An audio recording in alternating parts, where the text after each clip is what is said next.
Hi guys, welcome back to my channel. If you are new here, hi, hello, welcome. I'm Sherrilyn. I'm so glad you found me. If you're not new here, welcome back. Thank you so much for the love and support. It means the world. Happy Wednesday. It's Wednesday. I've missed 2 Wednesdays in a row. They've come out on Thursdays, so I feel like this is such an accomplishment. One that should be celebrated. And what better way to celebrate than with some wine? If you're new here, that's what we do. We get together, sit down, get all cozy, grab our snacks, grab some wine, and talk. We don't chalk. We talk about true crime. Kind of like you're hanging out with your babes and getting that little true crime fix in. So I'm so excited to have you here to do that with me. Today we are drinking Malbec. I'm back on a Malbec kick. I freaking love Malbec, and then I was overdoing it with the Malbec.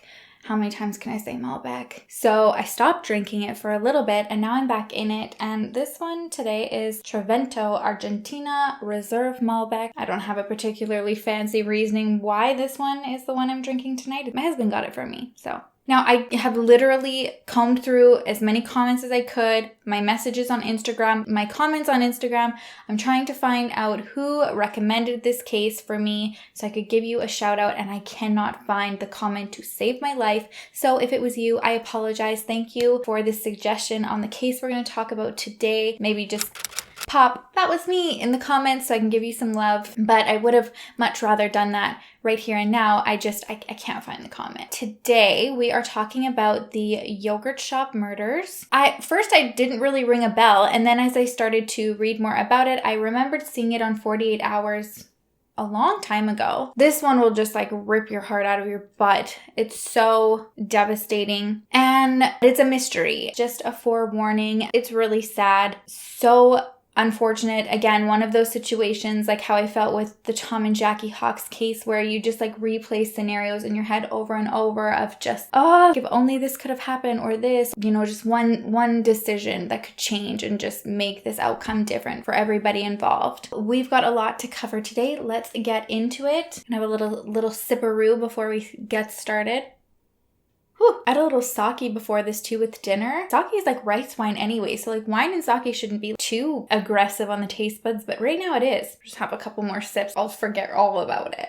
All right, so let's get started. So if you haven't heard about this case, this happened on December 6th, 1991 in Austin, Texas. Police were called to a yogurt shop. It looked like it was in kind of like a little strip mall. They originally were called to a fire report, and when they got there, they discovered 4 teenage girls. Their bodies were burnt beyond recognition, and despite multiple eyewitnesses who saw suspicious activity that evening in the shop, despite 4 people being accused of the crime, over 50 confessions, and 2 people being charged, this case is still unsolved. Let's just start with the day and why the girls were at the yogurt shop to begin with. I think with a lot of these cases, that day was no different than any other. Good friends 17-year-old Jennifer Harbison and 17-year-old Eliza Thomas were scheduled to work the closing shift at the yogurt shop that they both worked at. Eliza had been working there for about a year, and then she got her girlfriend Jennifer a job there. They both worked there primarily for extra money to pay for their vehicles, which I think at that age, everybody is so proud and excited to have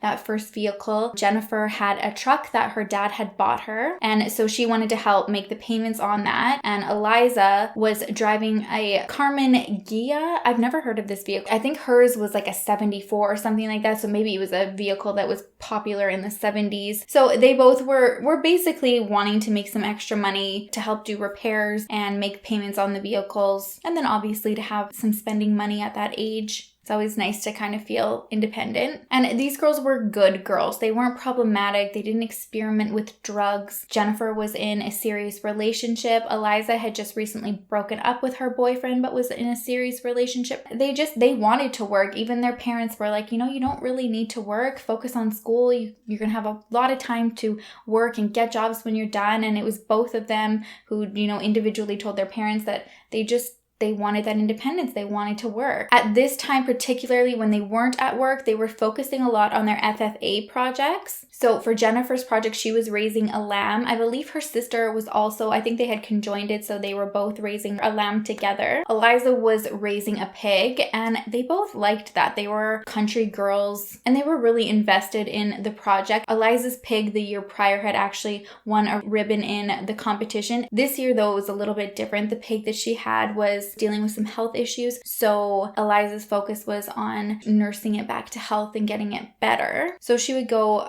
over to the farm and give him injections 2 times a day. And Jennifer was also going to the farm 2 times a day. Her and her sister would wake up every morning before school. They would head over, feed their lamb, go back home, get ready for school, go to school, and then in the evening before dinner, they would go back to the farm to feed and make sure that their lamb was good for the night. That in itself just shows what good, wholesome kids they were, to have that dedication. I mean, I couldn't even wake up to change out of my sweatpants and my sweater that I slept in the night prior in high school. So you could just feel the vibe of how sweet and dedicated and responsible they were. So the day of December 6th, Jennifer had a bunch of stuff to do before her shift at the yogurt shop. She had to be there for 8 p.m. because she was going to help Eliza close. So after school, she went and hung out with her boyfriend who had missed school that day because he attended his grandfather's funeral. They sounded like your typical high school romance, you know, young love. They're going to end up together forever. They had plans for him to get a scholarship close to home so that she could go to the same college and they could go to school, graduate, get married, have babies. You know, all the dreams you have with your high school sweetheart. So after she went and saw him, she stopped at a friend's house to grab her wallet that she had forgotten. And then she went back to school. She needed to get a form to register to become, I think it was like FFA Queen. And then she was heading home, changing into her work uniform. She was going to pick up her younger sister, Sarah, and grab Sarah's best friend, Amy, so that Sarah and Amy could go to the mall. And after she dropped them off, she was going to head to work. They had made arrangements that when Sarah and Amy were ready to be picked up, they would just let Jennifer know a time. She would quickly hop over to the mall, grab them, and then bring them back to the yogurt shop so that they could help do all of the closing duties with Eliza and Jennifer, make it a little bit quicker. And then Sarah and Amy were going to have a sleepover at Sarah and Jennifer's house. We know that Sarah and Amy did go to the mall for a few hours, and Jennifer made it to the shop for her 8 p.m. shift. And then for the rest of this evening, everything is just based on statements from customers that came into the shop that night. So around 8:30, a customer had come in and immediately got this weird sense when she walked in and saw 2 guys sitting off to a side table. There was just something about them that caught her attention. One of them had his back to her, and the other she could kind of make out a little bit of a description. She said it didn't seem like they were from around the area. They looked a little bit rougher, and this area was more of, you know, kind of one of those suburban-y communities, like going to your yogurt shop for your little family evening outing. She just said that they looked out of place, and they were focusing a lot of attention on this little sack that they had with them, and it was sitting between the 2, and one of them would put his hand in and clank around, and she said it almost sounded like there was marbles or coins or something in there. I mean, my mind went to maybe bullets, because I watched too much Dateline. So regardless of what it was, they caught her attention enough for her to remember them. And when she got to the till, she even had a moment where she wanted to ask the girls if everything was okay, or if they wanted her to like stick around or maybe call for help.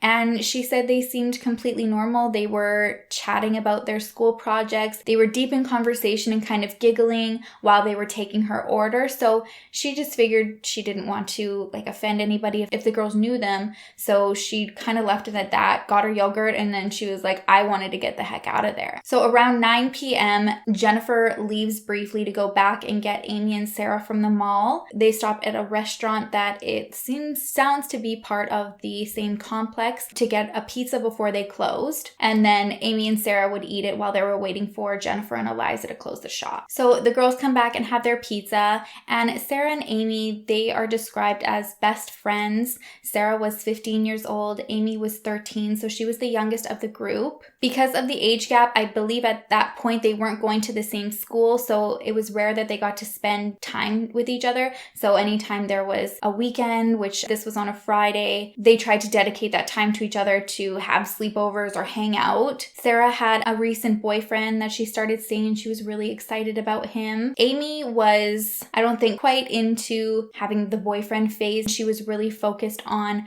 her horses and would spend all of her free time riding. If she could be out on her horse all day, all night, she'd never tire of it. They loved country music. She often wore a cowboy hat or borrow her mom's big cowboy buckle. She was just a farm girl through and through. And like Eliza and Jennifer, just really, really good girls. So next at about 9:30, Eliza's mom pops in the shop and she came in to visit and check on the girls. It sounds like this was something she did often while Eliza was working, which brings me back to the days that I used to work at a restaurant and my mom would always come and grab a book and sit at the booth next to my hostess stand and spend like the entire shift just keeping me company.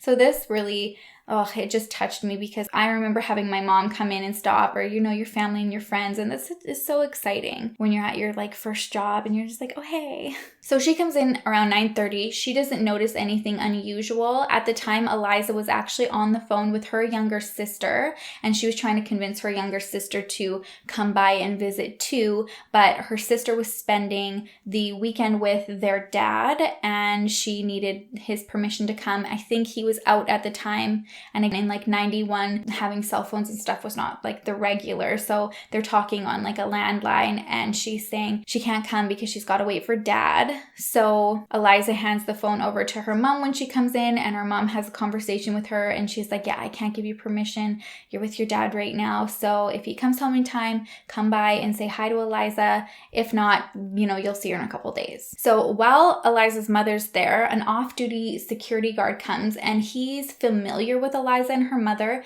He works out at the same gym as her mom and he's a regular at the yogurt shop, so he knows Eliza as well. So when he comes in, just spat everywhere. Maybe my mouth's a little parched. Let's just have a little sip. So when he comes in, he notices somebody suspicious now that he's there too. And this doesn't sound like it has anything to do with the two guys that were there prior when the first witness had come forward. This guy, he said, was alone and he just seemed like sketchy and just very uncomfortable and looking around. And then when this guy noticed him pull up in his security vehicle, he had lights on top of it. His demeanor was very uncomfortable, he thought. So he's already making these observations and then this guy awkwardly turns around. I don't know why, but when I imagine this specific guy, I imagine the kid in Wedding Crashers, you know, like just so awkward and just sketchy. I don't know why he just comes to my mind. That's why I love when I watch some of these series and I can see photos of people because it brings a name to it brings a face to the name. Name to the face to the name. My imagination will just like go off on its own and just create a character of my own. So that's who I assume this kind of guy reminds me of anyways.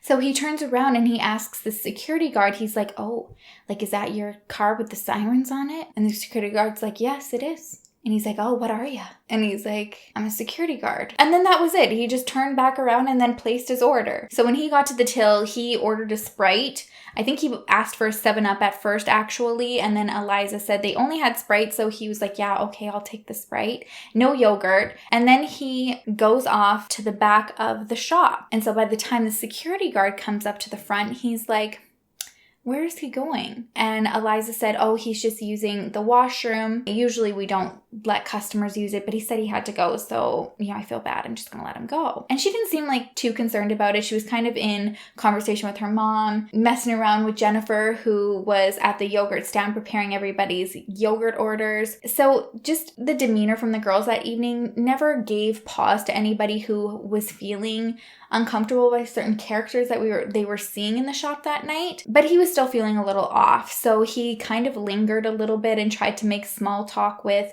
Eliza's mom. And then he said it just kind of got to the point where he couldn't keep the conversation going and it getting to that awkward point. So he left. But when he left, this kid had not come out of the bathroom yet. So a few minutes after he leaves, Eliza's mom also leaves. But almost immediately after that, her dad and his wife pop in and come and have a yogurt, and they stay for about 20 minutes. Again, they don't see anything suspicious. The girls are acting normal, so when they leave, they said everything seemed fine. Then we know that at 10:42 p.m., the last sale is rung through the till. It's a girl and her boyfriend who came to the shop after seeing a movie, and they were just stopping by to grab a dessert on their way home. And this girl noticed what she believed was two men in a booth off to the side of the counter. She said they were both kind of hunched over together, very close, like leaning in across the booth and just looking around, like trying not to be noticed, but you're like standing out like a sore thumb when you're kind of like that. She said at this point, Eliza was the one behind the till and Jennifer was starting to clean up around the shop and flipping chairs up over the tables just to get everything ready so that they could close for 11. She says she didn't notice Amy or Sarah at this point, but from the evidence, the pizza box was in the back room, kind of were in an area where they did dishes. So it's safe to say the girls could have been back there trying to get some dishes done to help Eliza and Jennifer speed up the closing routine. So she didn't notice the girls, but she definitely noticed the guys, and there was just something uneasy about them for her. She couldn't quite put her finger on it. It wasn't necessarily that they looked crazy or your typical, oh, you kind of give me the chill. She just said there was something about the vibe and the secrecy. At first, she was kind of trying to figure out, are they in a relationship because they're so close? She couldn't see any food on the table at all, so she was wondering,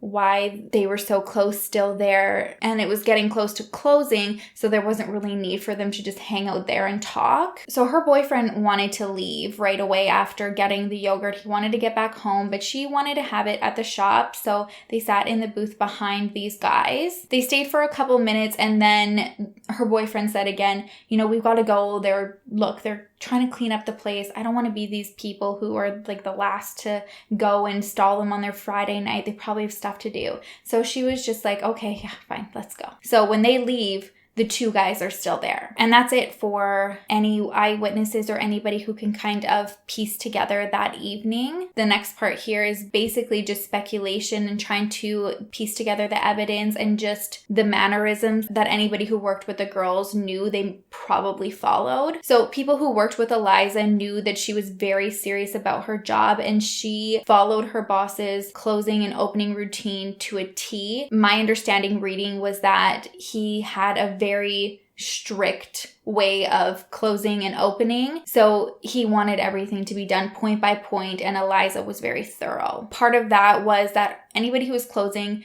usually around 10 to 11, they would go and they would turn the open sign to close, and then they would lock the door, regardless if anybody was still in the shop. If you had a customer who was still in the shop, you would carry on doing your closing routine, and then when they wanted to leave, you'd unlock the door and let them out, lock it behind them, and then continue closing. So everybody who worked with Eliza is assuming that when that last couple left, it would have been right at 10 to 11, or even maybe a couple minutes after.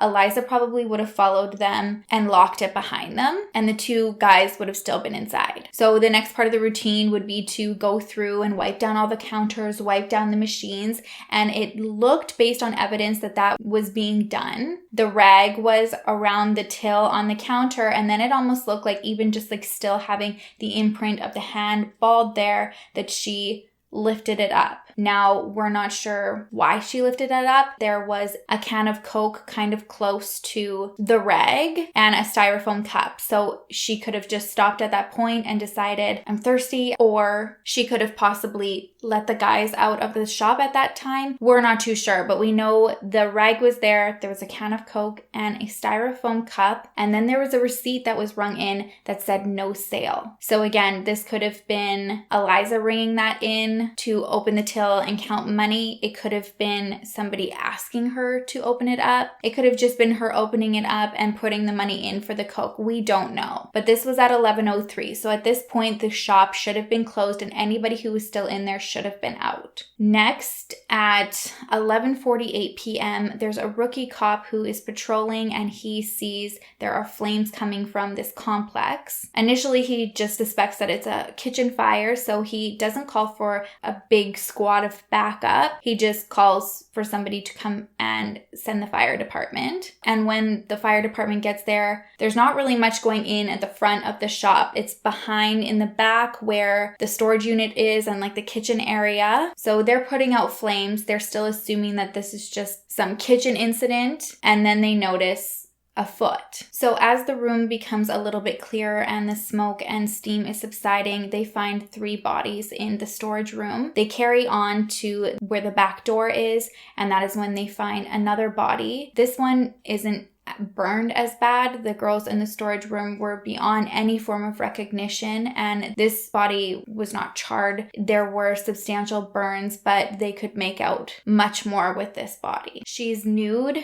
and this was the body of the youngest girl, Amy. When they're able to get back into the storage room and everything is becoming a little bit clearer for them, they find the other 3 girls. They're all nude, and their clothes are suspiciously folded very neatly in a pile along the wall of the storage room. Sarah was found gagged with her wrists tied behind her back, and Eliza was draped over top of her body. Jennifer was less than 3 feet away from the 2 girls in the corner, but her body was burnt far more than the other girls. So based on trying to piece the evidence together, it appeared that all 4 girls were stacked on top of each other. Ooh, some of these cases, you guys.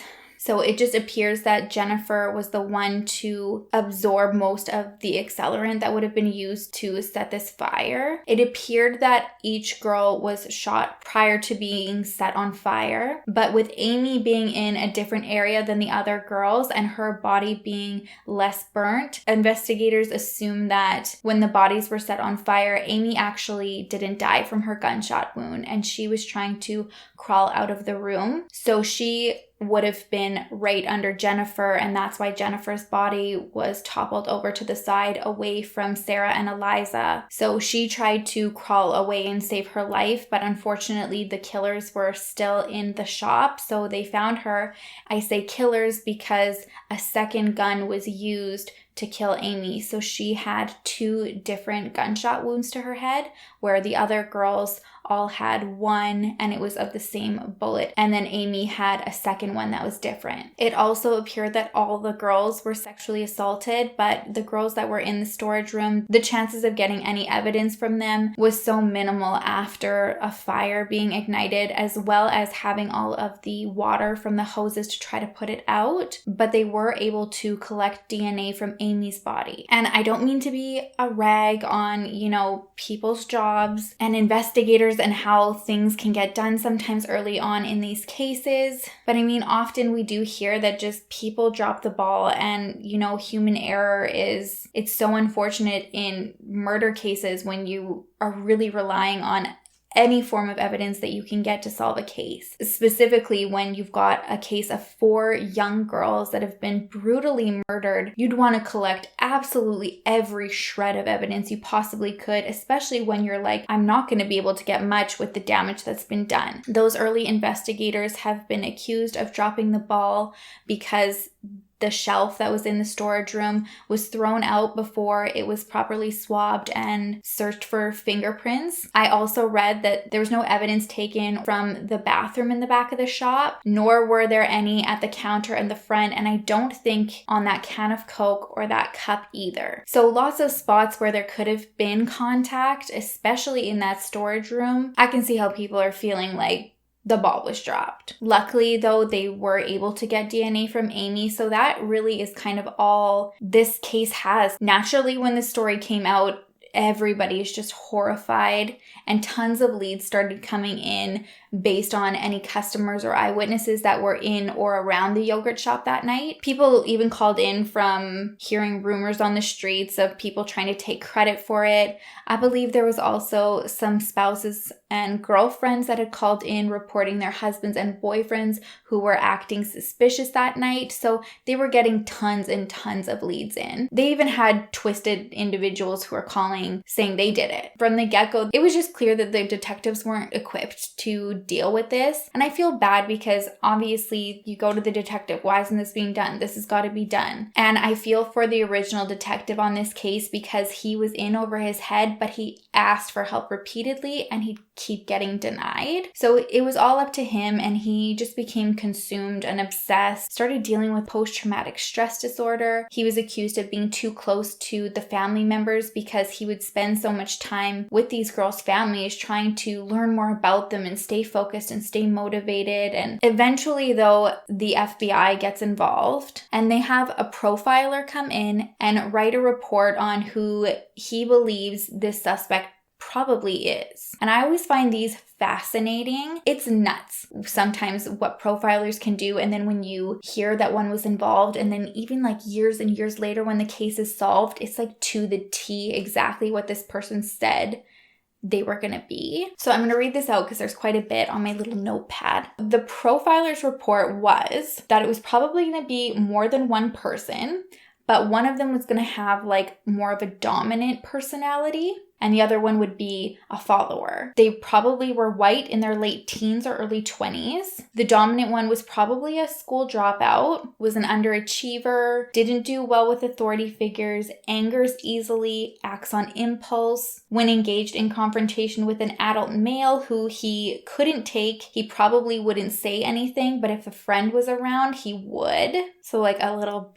This guy was unemployed most likely, and any past job that he did have, he probably wouldn't have had for long. He would have been familiar with the area, maybe didn't live there, but seeked it out and was scoping it for a while. And for victims, he would seek out girls or women who appeared to be less adequate or capable of defending themselves against him. This is someone who wouldn't have had any remorse for what they did. They possibly would have gone to somewhere secluded around the area to change their clothes, but then probably came back to watch when the police got on the scene. Even with that, they're not coming up with anything though. So they're back to square one. And at one point, there's a fresh eyes detective that comes on to this case. And he looks promising because his track record for getting people to confess and having criminals charged is extremely high for this division. So everybody at the department is really excited to have him on and they think this is going to be the one that solves it. But as more cases started getting solved, quickly they started noticing that lots of these were false confessions. And he's even responsible for getting a confession from a man against his friend. And he gets this man to admit that they raped and killed this young girl. They both go to jail. They were sentenced to life. And a while later, the actual killer is found because he wanted to clear his conscience. So those two were released, which I guess is a step in the right direction, even though it shouldn't have been done in the first place.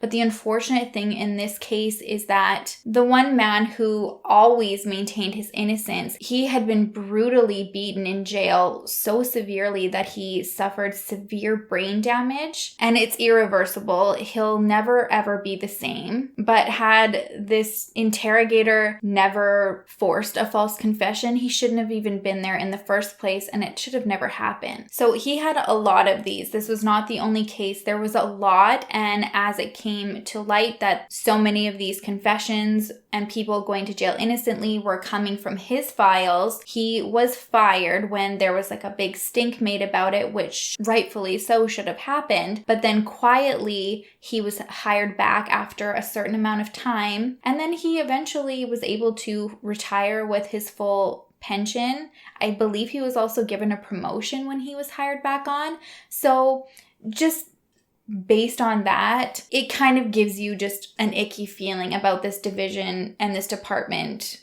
in general, which goes back to me mentioning this department just didn't seem equipped for a case like this. And I think they were more concerned on getting any form of confession, solving it really quickly so the families and the community could feel a little bit better, and wasn't really about the justice. Again, I feel so bad for the original detective on this, because when he kept mentioning that he was continuing to need more and more support, instead of give it to him, they just took him off the case. So now they've got new detectives that are looking at the file, and they're going through all of the files that hadn't been closed yet and reading through them and wondering, if there was anything they could work off of, or if they could go back and re-interview and close it for good. And then they come across the file on a guy named Maurice Pierce. So on his original file, they see that he kind of came under the radar 8 days after the crime, because he was at the mall and he was caught with a loaded .22 in his back pocket. And that was the same caliber as one of the guns that was used in the yogurt shop murders. So when he was taken in for questioning, coincidentally enough,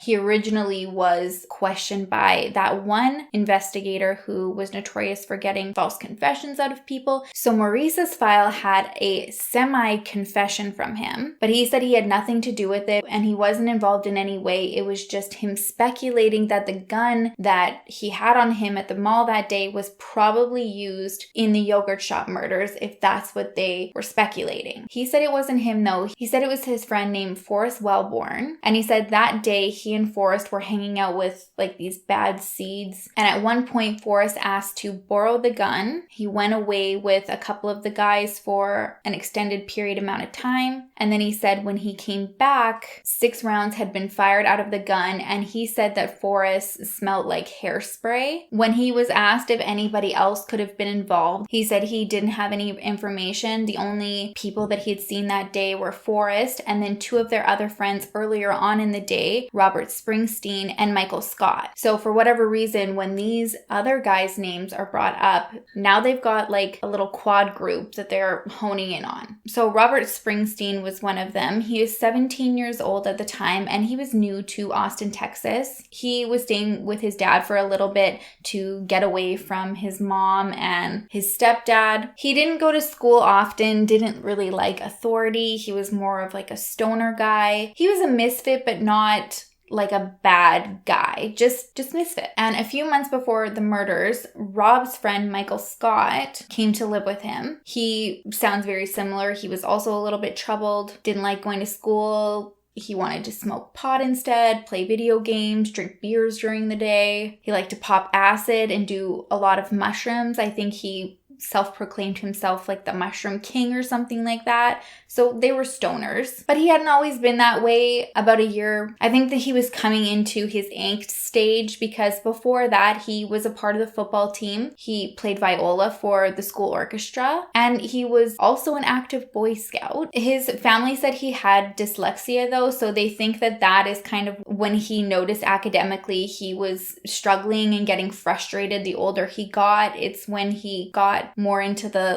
I don't really care, I'm just gonna live my life and smoke my pot and do my mushrooms kind of vibe. And then around that time his parents got a divorce, so he, I guess, took that a little bit hard, and that was just the tipping point of him really owning that angst in him and quitting his extracurriculars. So when Michael's interviewed, originally his statement changes about what he did on the day of the murders. He originally said that he and Robert had woken up, wake and baked, had a little bit of pot, messed around, played video games, made some calls to friends, smoked another joint, then rode the bus to school to meet up with friends who were there. Later, he changes it to he went to school that day, left school around lunchtime. He met up with Forrest, Maurice, and Robert, and they went to the bowling alley to have lunch. And then he said they went to the mall around 3. So their fourth friend there, Forrest, they're all friends for a reason. Same kind of deal, a little bit of a troublemaker. He was also bouncing between his divorced parents' home. He was also musical and played the bass in the school orchestra. And he was a little awkward. When he was in school, he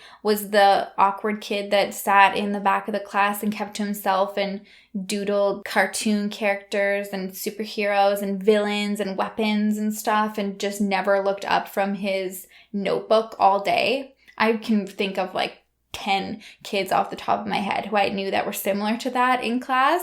You know, they're in their own little bubble and they just like to go off in like another land. So academically, he wasn't a superstar student. So by high school, he was skipping school a lot and hanging out with Maurice. And Maurice sounds like the ringleader of the group. He had his own car too, which the guys obviously loved, so they could drive around and cruise and drink their beers and pick up chicks. He wasn't in school though. When he would get in quite a bit of trouble, mostly for causing fights between other students. And he also got in trouble for having a knife while he was in one of these fights. So yeah, also not winning any Gold Star Achievement Award in class. So when Maurice spoke to detectives, he said that a few days before the murders, he had bought a .38 and him and the 3 other boys went to a lake that was close by and shot at random things out there. And then another time that he was interviewed, he couldn't remember if he had actually done that before the murders or if it was on the morning or afternoon of the murders. So that was another conflicting story, which is problematic because for the evening of the murders, all 4 boys have different versions of what they remembered themselves doing. It sounds like the guys had separated a bit throughout the day. So Maurice says that he drops off Mike and Rob at the mall and they're gonna go there and play video games, search for chicks, get into trouble. And Rob says that while they're at the mall, he sneaks into the Rocky Horror Picture Show that was playing that night for like the midnight screening, and he does this every weekend. He says that he specifically remembers going into the midnight showing of the Rocky Horror Picture Show, but Mike wasn't able to sneak his way in, so Mike had to wait until like 2 o'clock in the morning for the movie to be out to join back with Rob. Mike's recollection after that was that he remembered Maurice taking them to a party. Rob said that he thought he remembered Maurice dropping them off at Mike's mom's house that was close to the mall. And then we have Maurice's story where he said he just messed around that evening. He hung out with those like bad seeds. Forrest took the gun from him, came back, he smelled like hairspray, and then they went home. And for Forrest, he wasn't questioned at this time, so they didn't have a statement from him. But what they did do with him was, after hours and hours and hours and hours of interrogating Maurice, they convinced him to mic himself up and go and interview and interrogate Forrest on his own. He does end up finding Forrest and he starts yelling at him immediately. He's saying, "You have to admit to killing those girls. I'm so scared. I'm gonna go to jail for this." Apparently on this recording, Forrest is really confused. At first, even when Maurice brings up, "I know what you did with the gun," Forrest is like, "What gun?" And then he starts playing out a scenario and Forrest is getting, equally as confused and worked up as Maurice is yelling, and he's getting scared and not knowing how to respond either. So Maurice is saying, he's scared, he doesn't want to go to jail for this, and Forrest essentially says the exact same thing. So they don't have anything to go off of on this interrogation that Maurice did. So that's everything that the new investigators had to read over. And I think it had been 6 years from that last attempt to get a confession out of Forrest. And at this point, the boys aren't even friends anymore. Like, they're not even boys. They're in their mid-20s. Maurice is married. He has a 5-year-old son at this point. Forrest also has a daughter and a girlfriend. Mike was married. His wife had a 4-year-old girl that he would take care of. And Rob was engaged. So they had moved on from their misfit party pot mushroom days, and they were trying to start, their latter years of life together and settle down. So detectives go back and they start again with Maurice. His story's a little bit foggy, but quite similar. He says he remembers taking the boys to the mall. He wasn't sure, but he thought that the one gun that he had bought could have been fired at the lake earlier on that day. And he does repeat the story about Forrest taking his gun. But he basically says that he remembers being very scared when he was interrogated and just getting to the point of wanting to get out of there and wanting the questions to stop, and that at this point in his life, he didn't think Forrest had done anything serious with the gun. He just said he kept getting nervous each time he would say something, and then the words were used against him and twisted to mean something more heinous. So Forrest is interviewed at this point, and he says he is not sure what he did that day. He said he assumed that he probably was hanging out with Maurice because at that time in his life, that's all he ever did. And he asked to be polygraphed, and he was, and all of his statements came out truthful. Investigators even sent off the bullets that were found at the yogurt shop and tested them against the bullets from Maurice's gun, and those didn't match. And they even hypnotized Maurice to see if he can unleash some confession or more evidence and information in his conscious, and that comes up with nothing incriminating. So then they interview Robert's girlfriend, not his current girlfriend, but the girlfriend he was dating at the time of the murders, and she doesn't really give anything incriminating, but she's getting pressed pretty hard, and she's like 7 months pregnant and getting really worked up and emotional, and they keep trying to break her, trying to catch her in some form of lie that she was probably protecting Rob that evening. She says the only thing that she can give them is that she believed that on that Friday they had plans to meet up, but it didn't go through, and that was normal for him because he was usually relying on Maurice to drive him and he didn't have a way of getting there. So if Maurice wasn't willing to do that, he didn't come. And she said that she didn't see him on that night. So detectives are even heard on the audio after they let her go. We were pretty aggressive there. If something happens to that baby, it's on our head. So pray that nothing happens. Like, that's how aggressive they started reflecting later, knowing that they were pushing her. But before she left, they asked her, who out of these 4 guys do you think would most likely be willing to talk to us? And before she left, she said Michael Scott. So they move on Michael. And initially, same with the other guys, he's not like crystal clear on every step-by-step that he did that night. He says he remembers getting drunk in the vehicle on the way to the mall and having to like sober up at the mall. And then he basically says that he remembers going home and going to bed. So his interrogation lasts over 12 hours. Detectives are basically like, you know something, there's something you're not sharing. There's a good chance that you probably have suppressed it. You need to let it out. And then it gets more aggressive and they just keep pushing and pushing. And anything that he says that can remotely fit to something that they might be able to use, they twist it and turn it to be like, okay, we're getting somewhere now. Get yourselves over to the yogurt shop. You went there that night. So after 10 hours of this, they break him down and they indirectly feed him a confession. And you can tell that it's obviously fed. Like I mentioned, they weren't scholars. They didn't go to school often. So their vocabulary wasn't, over the top incredible. And he was using words like accelerant to describe starting the fire.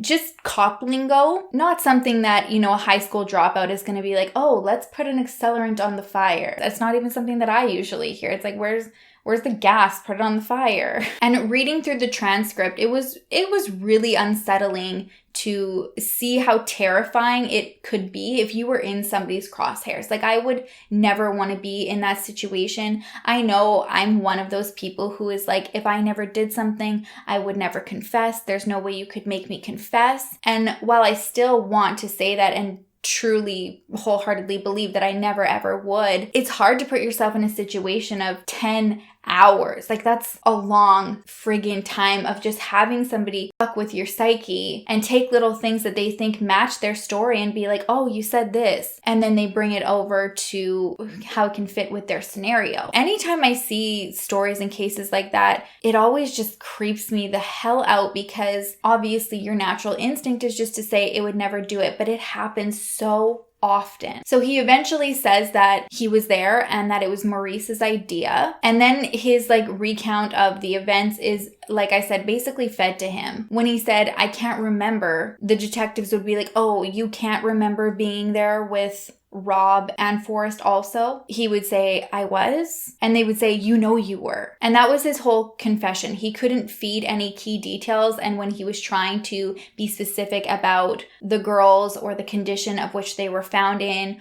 or even the gag in their mouth, for instance, it was one of their socks. And he said he thought it could be toilet paper. And then they were like, oh, you really think it's going to be toilet paper? You don't think it's going to be something else? and then he would guess something else that could have been white. And then it would be like, you don't think it was one of their clothing? Until he got to the sock, then they would be like, there, now we're getting somewhere. And they would go on to the next piece of evidence. He even asks for a polygraph as well and to be hypnotized. I don't know if like that was like a common thing in Texas or something, but I've never heard of being like asked to being hypnotized. But so he has also asked to be hypnotized and polygraphed, and they said no. Actually, I don't think they said no. I think it was diverted, and then they would ask more questions about like the confession, and he was never able to get either done. So even though he's giving them confession, they do let him go that first day into the night,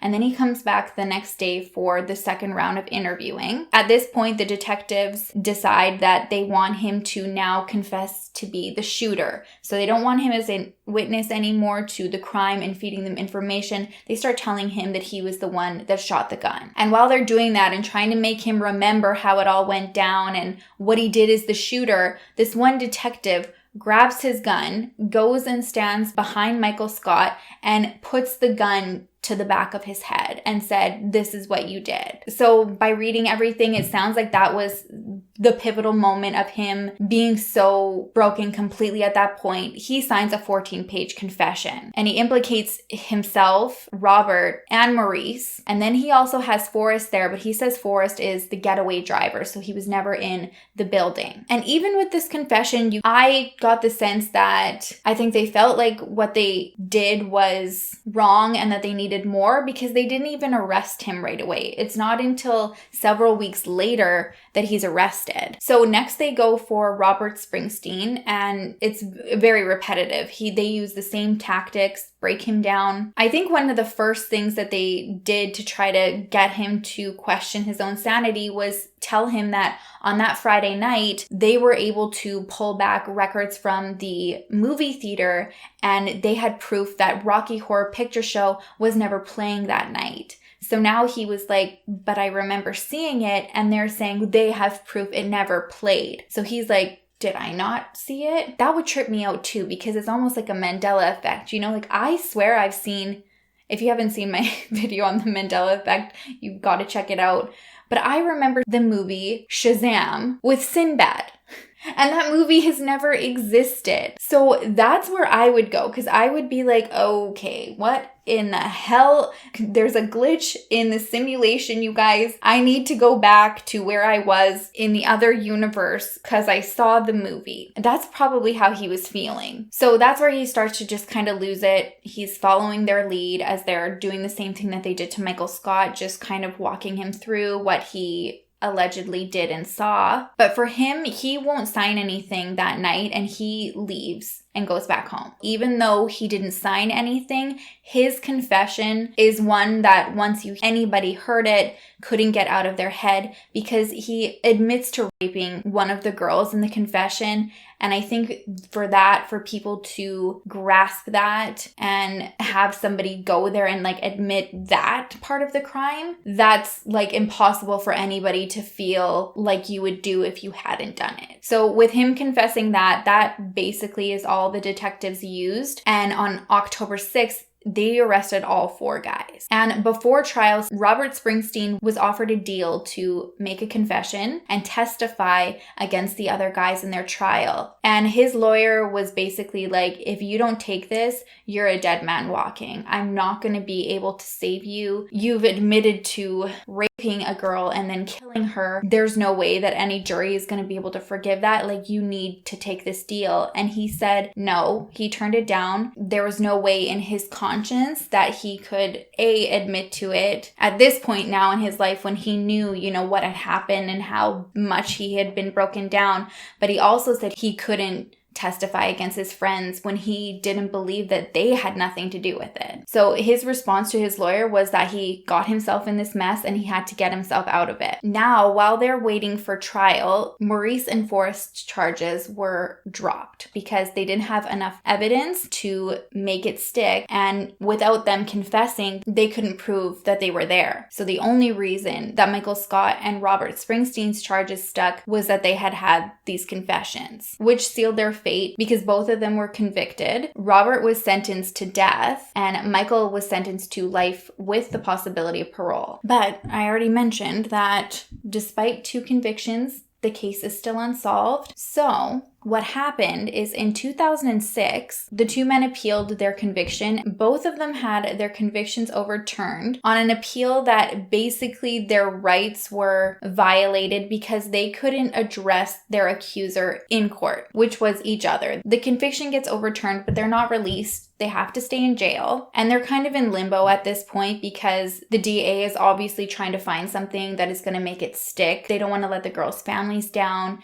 They really believe that they've got the right guys, so they're not willing to let them go on the streets at this point. But there's no new evidence or anything that they can use to tie them to this. So they're waiting in limbo, and in 2008, they find out that there was DNA evidence that was taken from Amy Ayer's body, and they want it tested. So it gets tested, and it turns out it doesn't match Michael Scott or Robert Springsteen, and it also doesn't match Maurice or Forrest. So in 2019, both of them are released. Initially, the charges weren't immediately dropped though. The district attorney was basically trying to do everything she could to piece new evidence together so that they could go back to trial, but she wasn't able to come up with anything. So all of their charges ended up getting dropped. She said as much as she didn't want to do it for the time being, it had to be that way because she didn't have anything concrete. And she said that she did want to charge the men again, but they needed to go back to that DNA sample